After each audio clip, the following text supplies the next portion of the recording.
আজ সারা বিশ্ব ইসলামের বিপক্ষে কাজ করছে, আর মুসলমানদেরকে এই সময় ইসলামের পক্ষে টিকে থাকতে হবে, ইসলামকে জানতে হবে, বুঝতে হবে, ইসলামের উপরে টিকে থাকতে হবে। তাহলেই আমাদের বিজয় অতি সন্নিকট।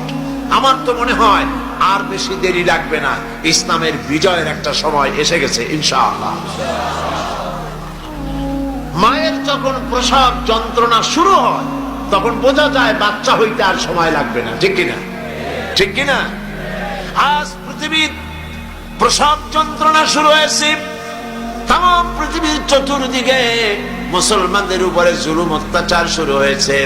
এই জুলুম অত্যাচারের মধ্য দিয়ে আগামীকাল যে সূর্য উদিত হবে সেই সূর্য হবে ইসলামের জন্য, আল্লাহর দ্বীনের জন্য, মুসলমানদের জন্যই সেটা হবে। তামাম পৃথিবীর বুকে আল্লাহর দেওয়া বিধান ও কোরআনের রায় কায়েম হওয়ার জন্য সময় আর বেশি দূরে নয়।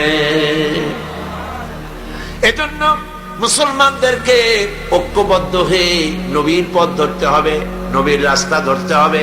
আল্লাহ পাক নবীকে যে উদ্দেশ্যে পাঠাইছেন, কোরআন যে উদ্দেশ্যে নাজিল করেছেন, সেই উদ্দেশ্য ধরে আমরা যদি জীবন চালাতে পারি আল্লাহর রহমত আমরা লাভ করতে পারবো।